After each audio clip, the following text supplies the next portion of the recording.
Before we begin, let me ask you something. What would you do if the child you spent your entire life protecting stood up on your birthday, smiled in front of everyone you loved, and announced that your life was officially over? Not because you were sick, not because you had asked for help, but because he had already decided you no longer deserved the home you had spent 33 years building. That happened to me. My name is Gloria.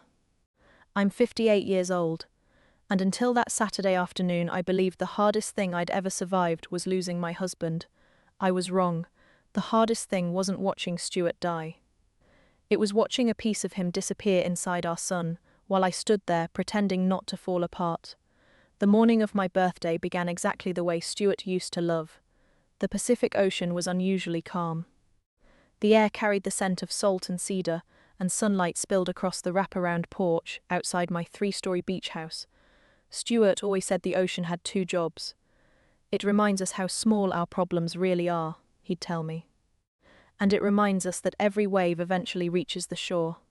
He believed everything in life worked that way.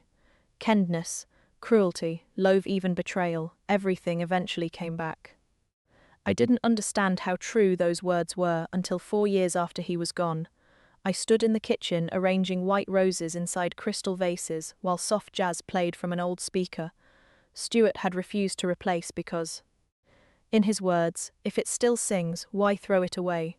Some habits survive grief. That speaker was one of mine.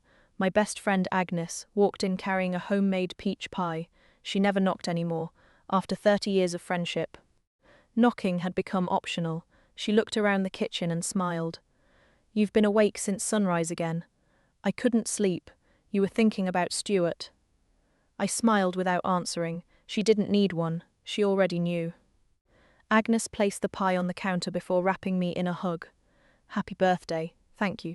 She stepped back and studied my face. "You're smiling. I'm trying." "No," she gently touched my cheek. "Today you're actually smiling." I laughed quietly. "Maybe, you know why?" "Because Valerie threatened to organize the party anyway if I refused." Agnes laughed. "That sounds exactly like your daughter." It did. Valerie had inherited Stuart's quiet determination.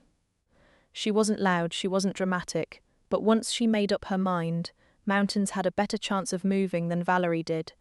By 10 o'clock she arrived carrying flowers, balloons, and enough food to feed half the neighborhood. "Mom." She kissed my forehead. "No lifting anything. I'm 58, not 98. "I know," she grinned, "but you're the guest today." Watching Valerie move through the house reminded me so much of Stuart that for one painful second, I almost turned around, expecting to see him following behind her carrying folding chairs. Grief plays strange tricks. Sometimes it lets you forget reality, just long enough to break your heart all over again. Around noon, guests began arriving, neighbors, former co-workers, friends from church, people Stuart had helped over the years. One by one they walked through the front gate, carrying flowers, desserts, and birthday cards. The laughter slowly filled every corner of the backyard. For the first time in years, the house sounded alive again. Only one person hadn't arrived: Conrad, my son, 38 years old. When he was little, he hated being late. He would stand by the front door wearing his tiny backpack 30 minutes before school started. Stuart used to laugh. "That boy thinks punctuality is a superpower." Somewhere along the way, he stopped believing that. At 12:30 my phone buzzed. "Conrad, running a little late. Be there soon. Love you, Mum." I smiled. At least he remembered. Agnes peeked over my shoulder. He finally texted. She didn't smile. "You still worry about him. He's my son." "I know." She hesitated. "I just don't want you confusing hope with reality." I frowned. "What does that mean?" "Nothing." She quickly changed the subject. "At the time, I let her later. I wished I hadn't." By 1 o'clock a black SUV pulled into the driveway. Valerie looked up from arranging drinks. "That's him." Conrad climbed out first. He looked handsome, confident, expensive sunglasses, tailored shirt, the kind of appearance that suggested life had been treating him well. He smiled the moment he saw me. "Happy birthday, Mum." He hugged me tightly, longer than he had in months, maybe even years. For a brief moment, everything felt normal again. Then Nina stepped out of the passenger seat. She hugged me politely. "You look beautiful, Gloria." "Thank you." Behind her came her 2 teenage children from her first marriage. Both were polite enough to wish me happy birthday before disappearing toward the refreshments. Then, the rear passenger door opened again. Out stepped Nina's mother. Marjorie. She smiled warmly. Happy birthday. Thank you. I noticed something unusual. She looked uncomfortable, almost nervous, as though she'd rather be somewhere else, before I had time to think about it. Conrad wrapped an arm around my shoulder. We brought you something special. You didn't have to. I wanted to. I wanted to. He looked genuinely excited. I remember thinking how relieved Stuart would have been to see us together again. Looking back, that may have been the cruelest part. Sometimes betrayal doesn't arrive wearing an angry face. Sometimes it arrives smiling. The afternoon unfolded beautifully. Children chased one another across the lawn. Neighbours admired the ocean view. Agnes somehow convinced everyone to play old music from the 70s, even I danced. Only for a minute, but I danced. People laughed. Someone recorded it on their phone. Valerie teased me. Dad would have said you're offbeat. He always did. And he was always right. We both laughed. For a little while, I forgot grief. I forgot loneliness. I forgot everything except the sound of people I loved enjoying themselves. That's what birthdays are supposed to feel like. Looking back now, I realize Conrad waited for exactly that moment, the moment everyone was relaxed, the moment every eye was already on me. Because public humiliation works best when witnesses are smiling first. Around 3 o'clock, Conrad tapped his spoon against a glass. The gentle ringing floated across the backyard. Conversations stopped. Everyone turned toward him. He smiled confidently. I just want everyone's attention for a minute. Guests applauded. Someone shouted, "Speech." Conrad laughed. "I'll keep it short." He looked directly at me. My mother spent her entire life putting everyone else first. I smiled. So today, he reached into the inside pocket of his jacket. It's finally my turn to give something back. More applause. Agnes quietly crossed her arms. She hadn't applauded, neither had Valerie. I noticed, I just didn't know why. Conrad pulled out a small white envelope. He held it up proudly. I've rented a beautiful 1-bedroom apartment overlooking downtown. The applause became uncertain. People looked around, not quite understanding. Conrad continued smiling. It's already furnished. He looked at me. And the first 6 months are fully paid. I blinked. What? He walked closer. It's yours, Mom. Several guests exchanged confused glances. I laughed softly, assuming I had misunderstood. That's generous, but why would I need an apartment? Conrad spoke gently. Because it's time. Time for what? For a simpler life. Silence spread through the backyard. Even the children stopped talking. I searched his face for the joke. There wasn't one. I already have a home. I know, he nodded reassuringly, but this will be easier. Easier, no stairs, no maintenance, no huge property taxes. I smiled politely. Thank you, sweetheart. Then I answered with complete honesty, but I already have my own 3-story beach house. For the first time that afternoon, Conrad's smile vanished. Nina immediately looked at him. Valerie frowned. Agnes slowly put down her coffee cup. Conrad stared at me for several long seconds before speaking again. Only this time. His voice sounded different, harder, more impatient. No, Mum. He interrupted before I could continue. I don't think you understand. A strange feeling settled in my stomach.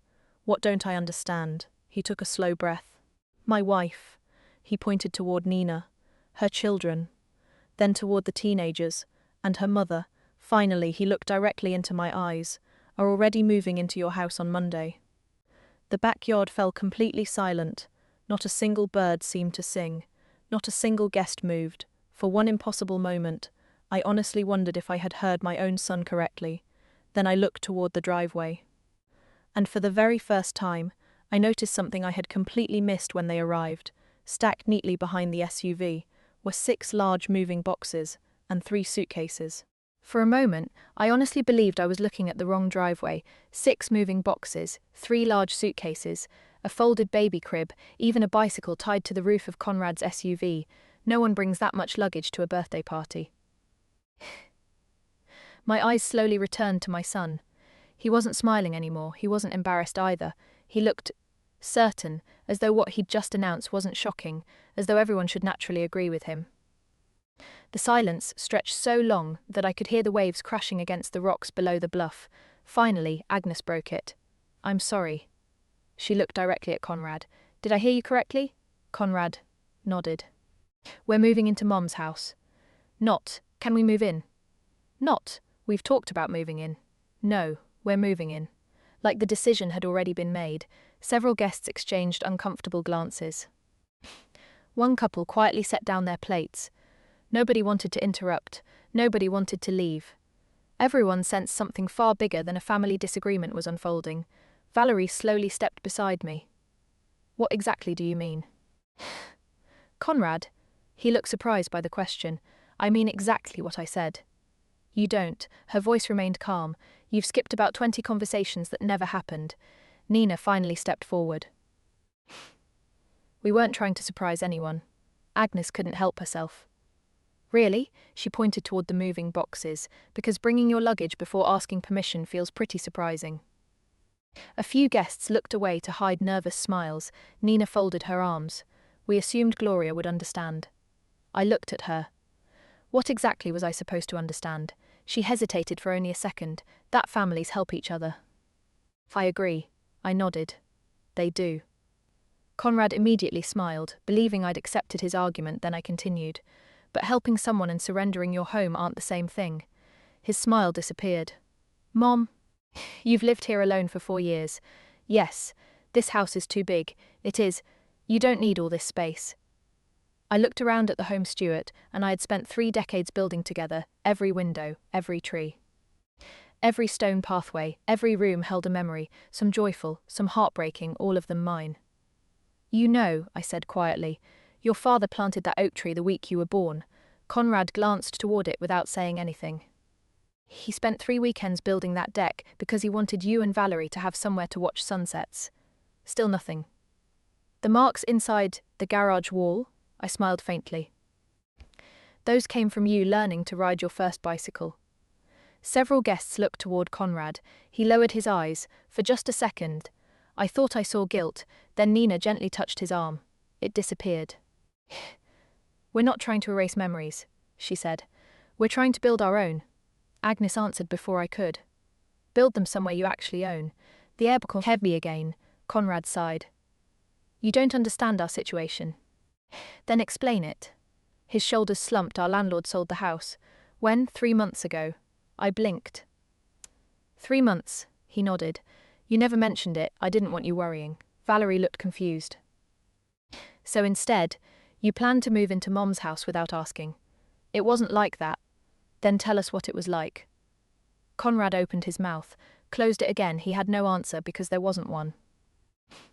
The guests quietly drifted farther away, pretending to admire the ocean while listening to every word. Nobody wanted to eavesdrop, yet nobody could stop. Family betrayals have a strange way of making strangers hold their breath. I walked toward the porch steps, the same porch where Stuart had proposed to me 34 years earlier, the same porch where we had watched Conrad leave for college. The same porch where I had stood alone after Stuart's funeral, wondering how a house could feel so full of memories and so empty at the same time. I rested one hand on the railing. "You know something strange?" Conrad looked at me. "When your father was dying," his expression softened. "He worried about many things." I smiled sadly, the pain, the treatments, leaving all of us behind. I paused, "But he never worried about this house." "Why not?" Valerie asked gently. "Because he believed home wasn't made of wood." I looked directly at Conrad. He believed it was made of respect. 4 years earlier, Stuart had been sitting beside the hospital window watching rain slide down the glass. His body had become fragile. His smile hadn't. I was reading to him from the newspaper when he interrupted. "Gloria." "Yes, promise me something." "Anything." "If people ever make you choose between being kind and respecting yourself," he reached for my hand. "Choose yourself." I laughed softly. "Who's going to make me do that?" He looked out the window for several seconds before answering. "Sometimes grief changes people. I don't think our children will change. I hope not." He smiled. "I've never wanted to be wrong more." At the time. I kissed his forehead and told him he worried too much. Now, standing on the same porch he'd built with his own hands. I wished I had listened more carefully. Back in the present, Conrad cleared his throat. This is emotional. No. I shook my head. This isn't emotional. It isn't? No, it's practical. He frowned. I don't understand. I know. I looked toward the driveway. That's becoming very clear. He followed my gaze. The boxes, the suitcases, the bicycle, everything waiting to be unloaded. Almost as if the moving truck had arrived a day early, then something caught my attention. One of the boxes had black marker written across the side. Master Bedroomy stared at it. Master bedroom, not guest room. Not storage, master bedroom. Someone had already decided where they would sleep. A chill ran through me. Conrad, yes. Who packed that box? He looked toward it. Nina did. I nodded slowly. And whose bedroom did she think it was going into? He didn't answer. He couldn't. Because everyone now understood exactly what those words meant. They hadn't planned to live with me. They had planned to replace me, Agnes whispered under her breath. Oh my God. Valerie closed her eyes. Even several guests gasped quietly. Nina realized her mistake immediately. It means exactly what it says, Agnes replied. No, it means you already imagined yourselves living here without Gloria. Marjorie suddenly spoke for the first time. Enough. Everyone turned toward her. She looked exhausted, older than she had an hour earlier. This has gone too far. Nina looked shocked. Mom? Marjorie shook her head slowly. I told you. Her voice trembled. I told you we should wait. The backyard became completely silent. Nina stared at her mother. What are you doing? I'm telling the truth. Marjorie looked at me with tears filling her eyes. I asked them 3 times whether you'd agreed. My heart sank. And they said. She swallowed hard. They said you wanted to surprise everyone. Conrad closed his eyes. Nina looked horrified. Mom, stop. No. Marjorie straightened her shoulders. I should have stopped this weeks ago. Weeks, not days. Weeks, that single word changed everything. This hadn't been an impulsive decision. This had been planned, carefully, potterly. Behind my back, I looked at Conrad. How long? He didn't answer. How long have you been planning to move into my home? His silence lasted almost 10 seconds. Finally, he whispered, since February. It was July, 5 months. 5 months of smiling at me, calling me Mom, sharing birthday dinners, while secretly planning to take over my home. I felt my heart break, not loudly, not dramatically, quickly, like glass cracking beneath calm water. I looked up at the sky, took one slow breath, and realized something Stuart had once told me. The most dangerous lies aren't the ones people tell. They're the ones they rehearse until they believe them themselves. I looked back at my son. And for the first time that afternoon, I stopped seeing the little boy who used to run into my arms after school. I saw a grown man, a stranger, someone I no longer recognized. Then, from somewhere inside the house, my cell phone began to ring. I almost ignored it, but something told me not to. I walked inside, picked it up and looked at the screen. The caller ID showed a name I hadn't seen in almost 6 months. I froze. Henry Park. I answered. Hello, his voice was calm. Gloria, I think it's time. I stood in the hallway, staring at my phone. For a moment, the noise from the backyard disappeared. It was just me, and the name glowing on the screen, Henry Park. I hadn't spoken to Stuart's attorney in nearly 6 months. There had never been a reason to, until now. I answered. Hello, Henry. His voice was calm, almost gentle.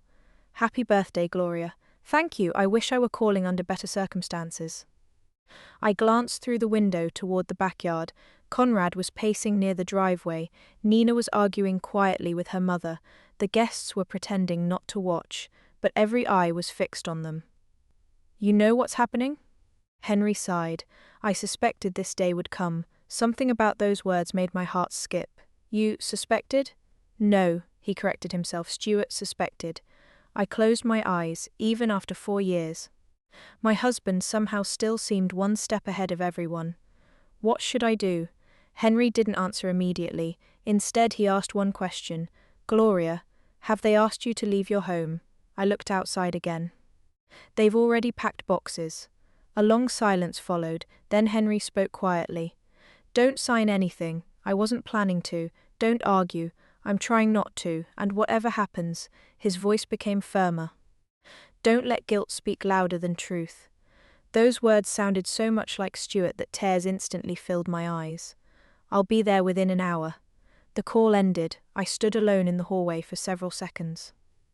Then I noticed something hanging beside the front door, Stuart's old fishing hat.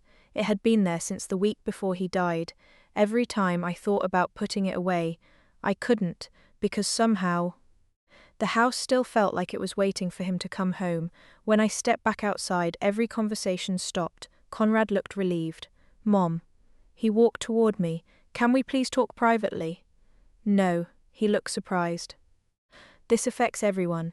It only affects family. I smiled sadly. Exactly. He looked away. I had never spoken to him like that before, not once in 38 years. Maybe that was part of the problem. Agnes quietly handed me a glass of water. You okay? I will be. You don't have to be strong every second. I know. She squeezed my hand, then whispered something only I could hear. Stuart would be proud of you. I nearly cried. Conrad finally took a deep breath. I'm sorry we handled this badly. Valerie crossed her arms. Badly? Yes, you announced our mother's eviction during her birthday party. He lowered his eyes. I know. She shook her head. I don't think you do. For the first time all afternoon, Conrad didn't argue. Instead, he sat down alone beneath the oak tree Stuart had planted the day he was born. The same tree where Stuart used to hang a tire swing every summer. I watched my son staring at the ground. And suddenly, a memory returned. Conrad was 8 years old. He had found an injured seagull near the beach. Most children would have kept walking, not him. He carried that bird nearly half a mile back home wrapped inside his jacket. He cried while Stuart gently cleaned its broken wing. Dad, he sniffled, will it die? Stuart smiled. Not if we help it. But what if it flies away? I hope it does. Why? Because love isn't measured by what stays with you. He gently stroked the bird's feathers. It's measured by what you were willing to protect. For 3 weeks, that little bird lived in our garage. The day it finally flew away, Conrad clapped louder than anyone. That boy, the boy who once cried over an injured bird, where had he gone? Or maybe he hadn't disappeared. Maybe life had simply buried him beneath fear, debt, pride, and bad decisions. The sound of tires crunching against gravel pulled me back to the present. A silver sedan slowly entered the driveway. It wasn't Henry, it was Dr. Osi. The moment he stepped out of the car, I felt a wave of relief. He had been more than Stuart's oncologist. He had become our friend during those impossible months. He smiled warmly when he saw me. Happy birthday, Gloria. Thank you for coming. He hugged me gently, then his eyes moved toward Conrad. It's been a while. Conrad nodded awkwardly. Hello, Doctor. Dr. Osi looked around. I seemed to have arrived in the middle of something. Agnes answered. That's one way to describe it. Dr. Osi looked at me. You called? I didn't. He frowned. I received a message from Henry Park. That caught everyone's attention. He asked me to come. Conrad looked confused. Why? Dr. Osi reached into his leather briefcase. I believe he removed a sealed envelope because Stuart wanted me here. Every heartbeat in my chest seemed to stop. My name was written across the front. For Gloria, Dr. Osi smiled softly. He gave me this 3 days before he passed. I was instructed to keep it sealed unless Henry Park contacted me. My fingers trembled as I accepted the envelope. I've never seen this. No, Dr. Osi replied quietly. Neither had I. I carefully opened it. Inside was a handwritten letter, Stuart's handwriting, beautiful, steady, unmistakable. I swallowed hard before reading. My beautiful Gloria, if this letter has reached you, then someone has finally asked you to surrender something that already belongs to you. Please don't, not because of the house. Because of what it represents, every late shift we worked, every vacation we skipped, every dollar we saved instead of spending, every dream we built together. You earned every inch of that life beside me. By now, my vision had blurred with tears. The backyard had become completely silent. Even the children weren't speaking. I continued reading. You once asked me why I insisted on handling all the legal paperwork myself. I never answered honestly. The truth is, I noticed something that frightened me. I stopped. My hands shook. Conrad stared at me. So did I, he whispered. I looked up. What? I knew Dad was worried. My heart broke all over again. You knew? He nodded slowly. His voice cracked. I didn't think he was worried about me. No one said anything. I looked back at the letter. I prayed I was wrong. I prayed our children would only ever see this home as a place filled with love, not as something to divide. If I misjudged them, forgive me. If I judged correctly, protect yourself. I folded the letter against my chest. For several long seconds, nobody moved, then Dr. Ozzy quietly cleared his throat. There was something else. Everyone looked at him. The week before Stuart died, he smiled sadly. He asked me one question. What was it? Valerie asked. Dr. Ozzy looked toward Conrad. He asked whether grief changes people. He paused. Or whether grief simply removes the masks they were already wearing. The words landed like stones. Conrad covered his face with both hands. For the first time, he cried, not loud, not dramatically, just quietly, like someone finally realizing how far they'd wandered from the person they used to be at that exact moment. Another car slowly turned into the driveway, black, elegant, familiar. A man stepped out carrying a leather briefcase.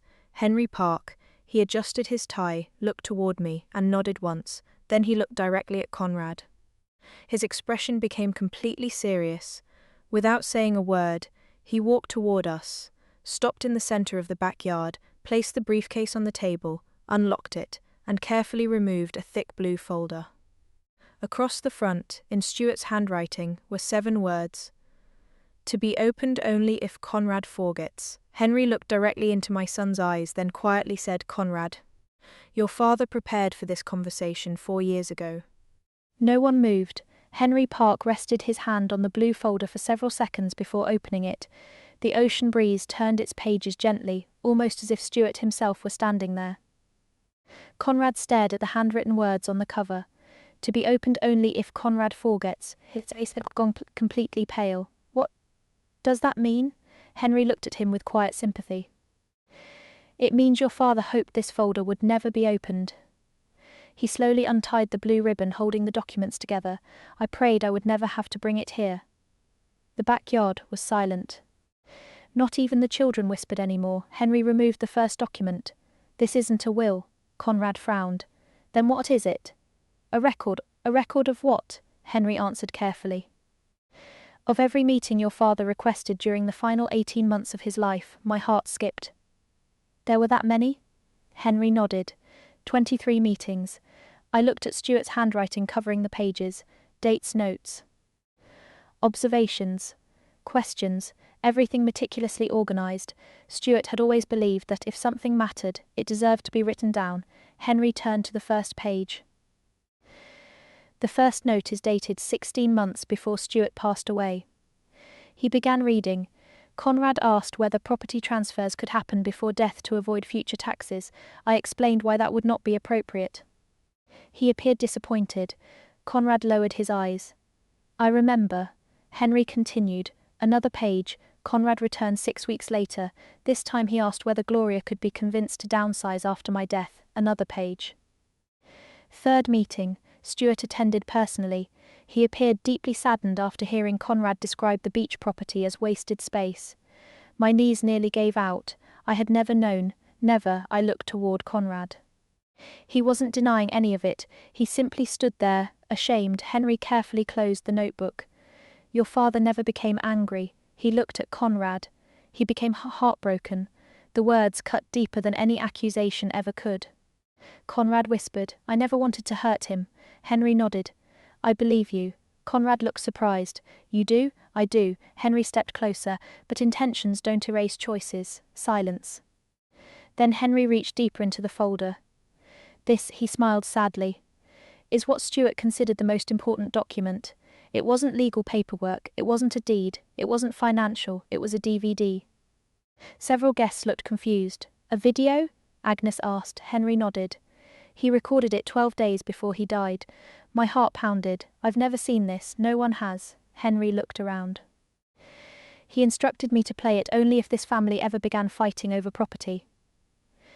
Valerie quietly wiped tears from her eyes. Henry looked toward the television visible through the living room windows. May I? I nodded. A few minutes later, everyone gathered inside. The room felt strangely familiar. Stuart had watched countless football games in this very living room. Now, his family sat waiting to hear his voice one last time. Henry inserted the DVD, the screen flickered, then Stuart appeared. He looked thinner than I remembered, but his eyes were exactly the same, warm and full of life. He smiled at the camera. "If you're watching this," he chuckled softly. "Then I was smarter than I wanted to be." A few people laughed through tears, including me, Stuart continued. First, he looked directly into the camera, Gloria. His smile grew even softer. "I love you, I always will. You gave me the happiest life a man could ask for." I covered my mouth. "I never told you enough." His voice trembled slightly. "But I hope I showed you every day." Then he turned serious. "Conrad." My son froze. "If you're watching this, then somewhere along the way, you began measuring security with ownership." Conrad slowly lowered his head. Stuart continued. "I understand why. I know how frightening life can become. I know bills pile up. I know children need stability. But listen carefully."